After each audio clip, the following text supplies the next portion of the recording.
Olá, voltamos para mais um estudo da Palavra de Deus, né? A lição da Escola Sabatina dessa semana é uma continuação da lição da semana passada. Então nós tratamos de Jesus como mestre dos mestres ali, e hoje nós vamos conhecer mais alguns aspectos desse trabalho de educador de Cristo, né? O trabalho missionário dele. Cristo é o educador dos educadores, né? O método dele é o melhor método e a mensagem dele é a melhor mensagem, porque ela não visa apenas transformar o homem para que ele seja um ótimo cidadão, né?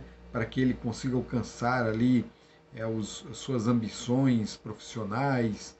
Não é só para isso, né? Isso está incluído também, isso faz parte do pacote.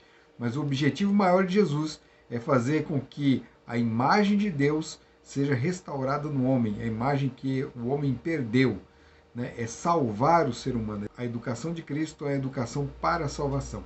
Então fica aí, não sai daí, não se esqueça de se inscrever no canal, de indicar para seus amigos também os vídeos, né? Ajuda o canal a crescer e clica no sininho. Quando você clica nesse sininho que está embaixo, você vai receber as notificações. Então sempre que tiver vídeo novo, você vai ficar sabendo. A gente tem uma série, por exemplo, do Apocalipse. Então, quando surgirem mais livros sobre essa série, você vai receber indicação também. Se a gente lançar, né, eu tenho a ideia aqui de dar dicas de leitura também. Quando eu lançar os vídeos de dica de leitura, você vai receber a notificação, né? E vai ter vídeo aí quentinho para você assistir. Certo? Então, fica aí, não sai daí.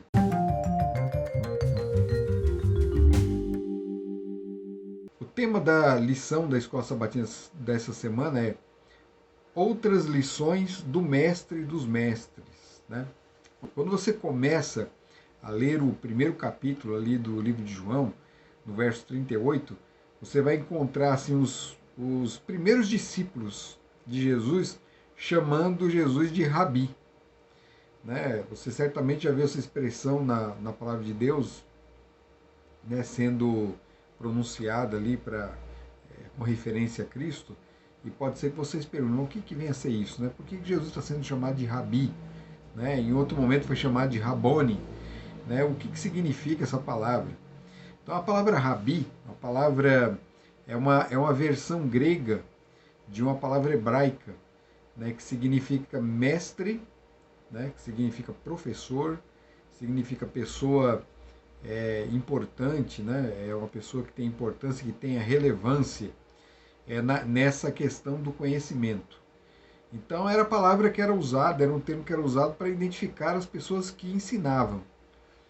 Havia o rabi, de fato, assim, aquele que era quase como uma profissão, né? Jesus não era exatamente um profissional dessa área, mas ele se colocou ali como mestre, como um rabi, né, para as pessoas. Né? Os rabis, né, você pode também chamar de rabino, né? Os rabis eles eram professores ali de uma certa classe de jovens, né? A criança que entrava para a escola ali desses rabis, eles começavam a aprender as escrituras sagradas desde cedo, né? E quando ela alcançava uma certa idade, então elas seguiam os rabis, elas se juntavam ali ao redor dos rabis, e os rabis eles iam transmitindo toda a instrução para aquelas crianças, né? Aquelas crianças eram chamadas de talmidins, né? Talmidim significa alunos, né? Eram estudantes, né? Talmide é o singular, né? O estudante, o aluno. Talmidim, o plural, estudantes, alunos. Então os talmidins, né? Os talmidim, eles seguiam os rabis para onde quer que fosse, né? Eles estavam ali prontos para aprender dos seus mestres, né? Existe uma explicação de que o ensinamento do rabi era chamado de jugo, né? Então todo rabi tinha o seu jugo, ou seja, que jugo é esse? Era o entendimento que ele tinha a respeito da Torá, que a Torá são os livros da lei, né? São as escrituras do Antigo Testamento, ali os primeiros livros de Moisés, os 5 primeiros livros de Moisés, mas eles não estudavam só os livros de Moisés, estudavam também os livros sapienciais, né? Eles estudavam os livros proféticos, né? Os livros poéticos. Então eles tinham todo aquele compêndio do Antigo Testamento era estudado, era bem trabalhado ali por parte do Rabi com os seus discípulos, né, os seus alunos. E o jugo que era colocado sobre esses alunos era o entendimento que o Rabi tinha a respeito das Escrituras. Né? Como é que ele interpretava? A interpretação de um Rabi nem sempre era a mesma interpretação de outro Rabi. De repente, um rabino ele tinha aquele conceito de que os seus alunos deveriam ter ali deveriam ser mais rígidos com as obrigações, né, que eram impostas ali pela palavra de Deus. Um outro rabi podia achar que não, a coisa era um pouco mais suave, era um pouco mais leve. Alguns rabis poderiam ter uma compreensão diferente a respeito do Messias, né, que era aguardado por todos, enquanto que um outro poderia ver o Messias de outra forma. Então, cada rabi tinha uma compreensão da palavra de Deus. Né? Não chegava a ser uma compreensão que entrava em grande choque, assim, grande conflito, não. Mas haviam ali suas, né, nuances ali que identificavam, caracterizavam o ensino daquele determinado rabi. Então, esse conhecimento todo era colocado sobre os ombros dos seus discípulos, era o jugo deles. Né? E é interessante que Jesus, quando ele faz aquela declaração, meu jugo, meu fardo é leve, meu jugo é suave, né? Ao mesmo tempo que a gente entende o que é jugo e fardo, né, no sentido literal, ele também se referia a esse aspecto do trabalho dos rabis. Né? Jesus ele também tinha a sua forma de interpretar as Escrituras. E é isso que ele faz. Né? Todo o trabalho, toda a mensagem de Jesus é uma interpretação dos escritos sagrados do Antigo, né? Daquilo que a gente chama de Antigo Testamento. Jesus tinha uma visão sobre aquilo. E era essa visão que ele colocava agora sobre os ombros dos seus discípulos, os seus talmidim. Né? Jesus tinha os seus talmidim também.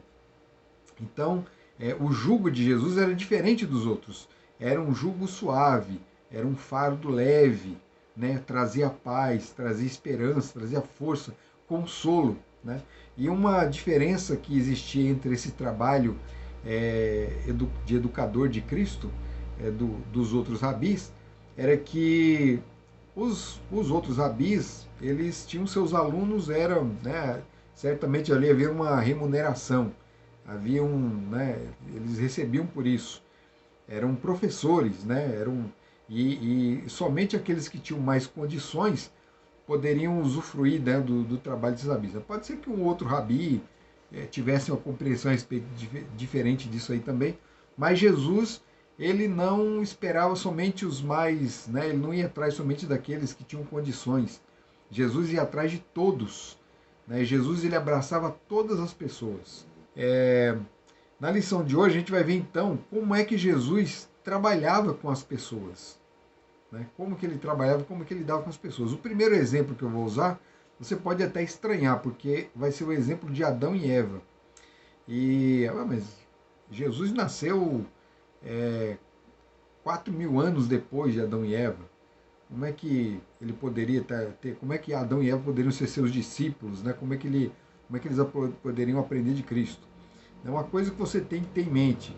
Jesus ele está presente em toda a palavra de Deus, né? Deus que fala ali com Adão e com Eva, o Deus que fala com Moisés, o Deus que fala com os profetas, é o próprio Cristo. É Cristo se comunicando. Desde o início, mesmo falando aos profetas, mesmo comunicando-se com eles por meio de sonhos, visões, era o próprio Cristo ali falando com o povo. É Cristo quem está ali na sarça ardente conversando com Moisés. É Cristo quem entrega a lei para Moisés. Ele é o anjo da aliança. Né? Ele é o anjo que conversa com Absalão. Né? Então, Jesus ele está presente em toda a Bíblia. E presente ali no Éden também, conversando com os nossos primeiros pais. Então, o que Jesus fez ali no Éden? O que ele fez? Além de ter instruído nossos primeiros pais no início, antes da queda, acontece uma coisa muito interessante após a queda. Né?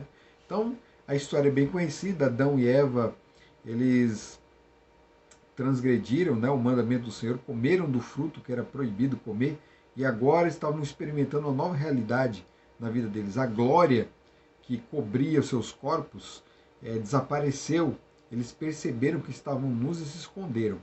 E aí, na virada do dia, Deus aparece, né? E aí a gente encontra isso aqui na palavra de Deus. E o Senhor Deus chamou o homem e lhe perguntou: onde você está? Né? Gênesis 3:9. O ser humano ele procurou até se esconder após o pecado. Eles fizeram folhas, né, para cobrir a nudez, fizeram uma roupa com folhas e estavam ali escondidos ali. Você consegue imaginar eles ali escondendo atrás daquelas árvores do jardim, aquelas árvores frondosas do jardim. Mas ninguém pode se esconder de Deus. Porém, Deus, quando vem visitá-los, porque era o costume de Deus, né? Deus aparecia na virada do dia que é o pôr do sol, é quando o dia está acabando. Então, ao pôr do sol, Jesus aparecia para conversar com seus filhos, né?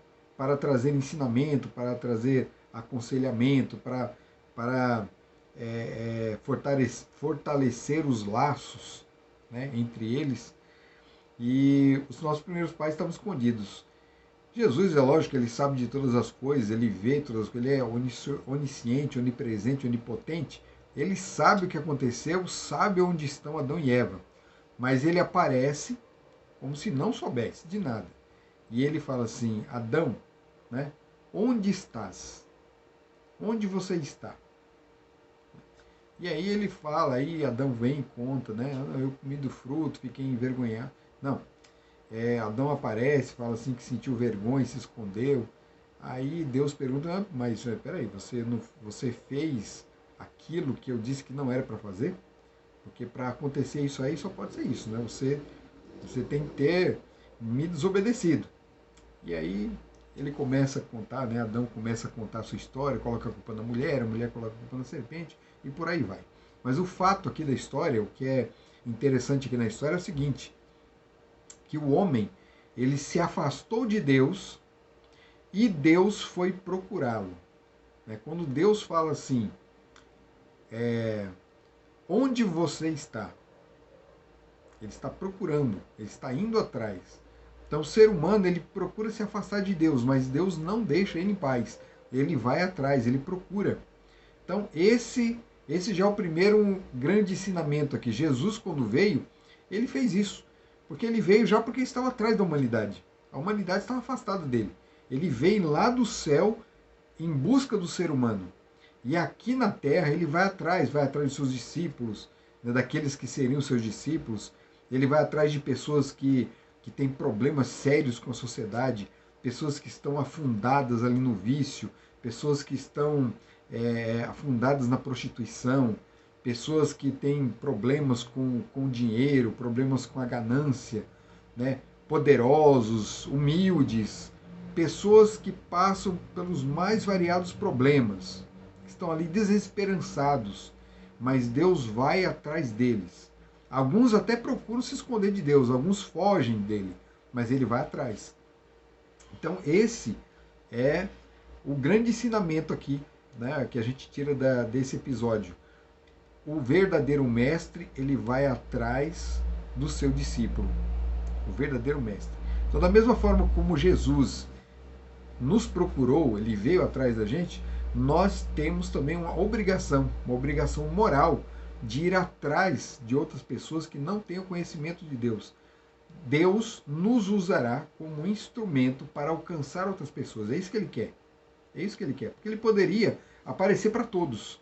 Assim como ele fez para Adão e Eva ali no jardim, né, ele apareceu na virada do dia perguntando onde você está. Ele poderia aparecer para cada um de nós aqui. Ele poderia aparecer na sua casa e falar assim: olha, fulano, onde você está?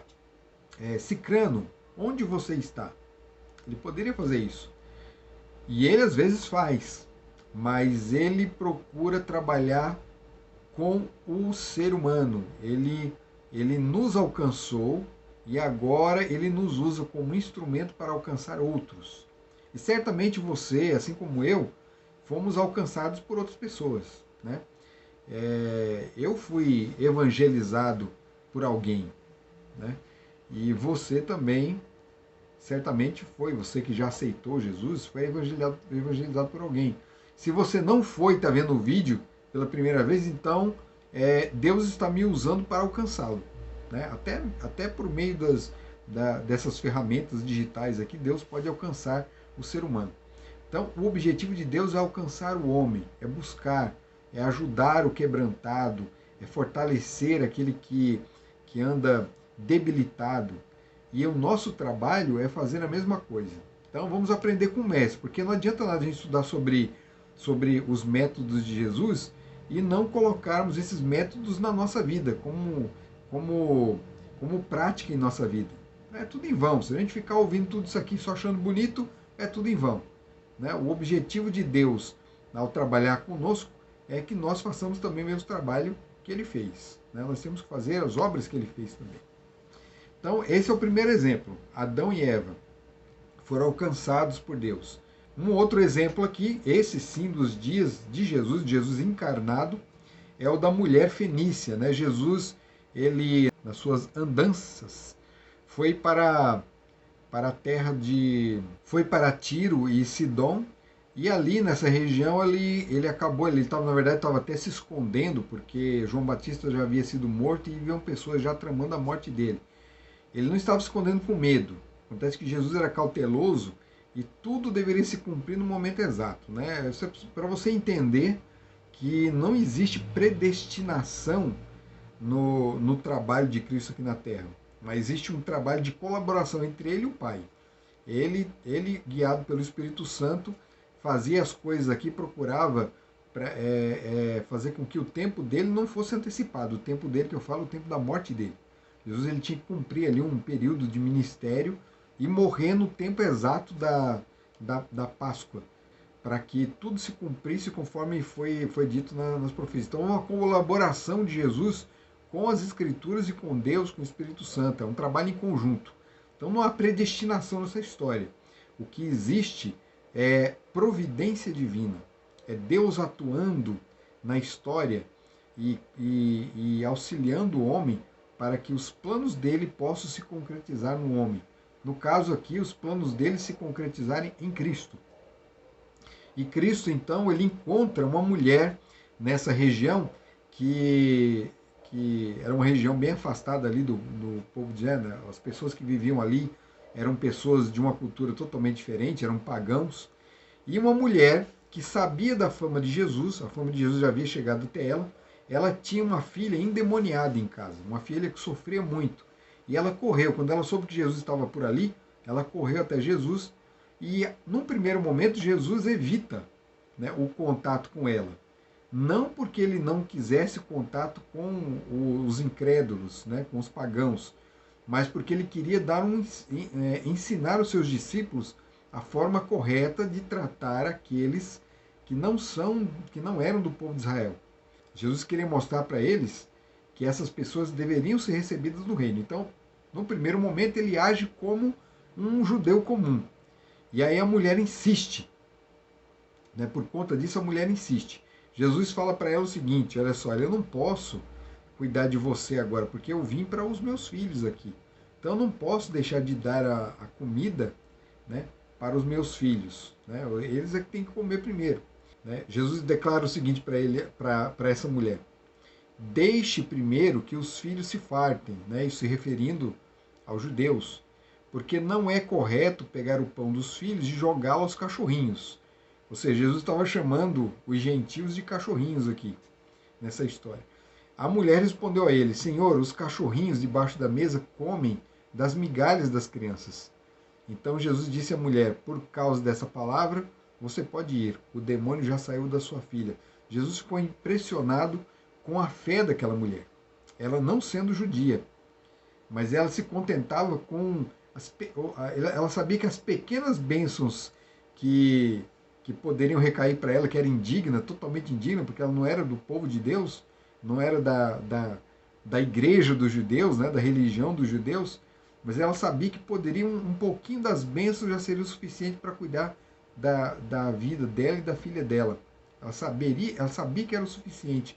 A fé dela era muito maior do que os discípulos estavam dando ali dia a dia com Jesus, que viviam interrogando ele, não compreendendo as palavras dele, tinha uma visão distorcida sobre os ensinamentos, né, sobre o ministério do próprio Cristo, tinham dúvidas terríveis.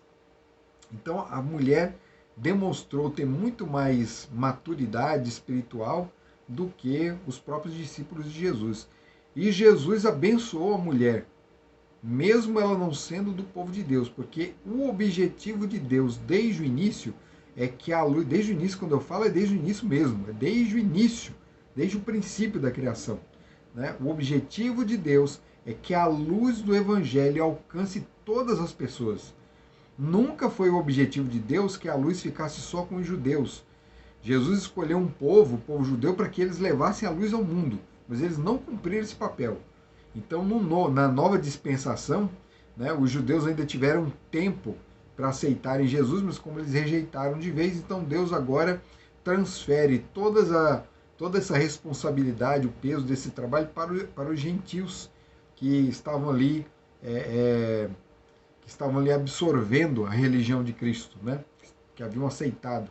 Então, Paulo mesmo foi chamado de apóstolo dos gentios, ele teve esse trabalho maravilhoso de levar o evangelho aos gentios, os gentios agora tinham a missão de levar para o resto do mundo. O plano de Deus é esse, que a luz dele alcance todas as pessoas.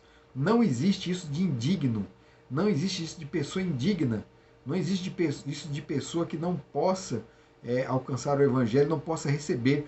Não importa a classe, não importa a cultura, né? Alguns podem pensar assim, mas por que eu vou me incomodar de levar o evangelho lá para os índios? Eles estão bem lá com a religião deles, estão em paz com a natureza e tudo mais. Não existe isso.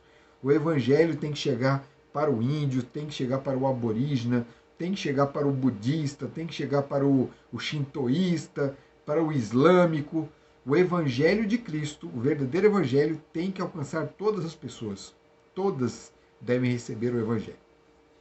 E o último caso aqui é o caso do cego de Jericó. Né? O cego de Jericó era um camarada que era, assim, era totalmente desprezado pelo povo. Primeiro que o povo judeu achava que quando alguém sofria de algum mal como esse, por exemplo, cegueira, lepra, né, ou tinha algum problema sério de saúde que marcava muito assim, né, mão ressequida, né, problema de deficiência física, eles entendiam que aquilo era um castigo de Deus. Ou seja, a pessoa fez alguma coisa errada, né? Era como aquela turma lá que ficava acusando Jó dos problemas de saúde que ele tinha. Era muito parecido, não mudou muita coisa até os tempos de Jesus. Então aquele homem, né, a Bíblia não tem nenhum nome dele, ele é chamado de Batimeu, que significa filho de Timeu. Né? Esse homem era chamado de filho de Timeu, ninguém falava o nome dele. Fala assim, lá o fulano de tal, quem é? O filho de Timeu. Né? O filho de Timeu, cego, filho de Timeu. Timeu deveria ser uma pessoa importante, né? Mas o filho dele parece que não. Né? Era conhecido só como filho de Timeu. Não era pronunciado o nome do coitado. E esse homem que vivia ali nas terras de Jericó, teve o privilégio de se encontrar com Jesus. Ele ouviu, né, quando Jesus estava passando ali com seus discípulos, ouviu o nome de Jesus, ouviu que alguém mencionou que Jesus estava por ali, e aí ele se levanta e ele começa a falar assim, filho de Davi, tem misericórdia de mim. Isso parece uma frase qualquer, mas não é. Olha só, esse homem não era ainda um discípulo de Jesus, não andava com Jesus, mas a fama de Jesus já havia chegado aos seus ouvidos. Né? A fama de Jesus já havia chegado em Jericó, assim como chegou lá em Tiro, na terra onde morava a mulher fenícia, chegou ali também em Jericó. E ele entendeu de imediato que ele era o Messias. Né? Quando ele fala que Jesus é o filho de Davi, ele sabe que ele é aquele aguardado, o Messias aguardado, aquele que seria da casa de Davi, o rei de Israel. Quando ele chama Jesus de filho de Davi, ele está reconhecendo Jesus como rei. O rei, não é Herodes o rei. O rei da época de Israel, de Judá, era Herodes. Então ele está desconsiderando Herodes totalmente. O rei dele é Jesus, o filho de Davi, né? A descendência de Davi. E não qualquer filho de Davi, mas o Messias, o Cristo, né, aquele que foi prometido, o Salvador da humanidade. Então ele fala, tem misericórdia de mim. Um homem que estava ali longe de Jesus, mas tinha um conceito muito mais elevado de Jesus, mais do que os seus próprios discípulos. Porque um momento antes, quando você lê essa passagem do cego Bartimeu, você encontra Jesus ali conversando com seus discípulos, e ele vem falando da sua morte e tudo mais, e os discípulos falam, não, né? O próprio Pedro fala, não diga isso, Senhor. Né? Eles não querem que Jesus cumpra a sua missão. Jesus está falando, a minha missão é essa. E eles estão falando, não pode ser isso não, sua missão tem que ser outra, tem que ser diferente. Porque eles aguardavam Jesus sentando no trono, e eles assentados ao seu lado, governando ali Judá, né?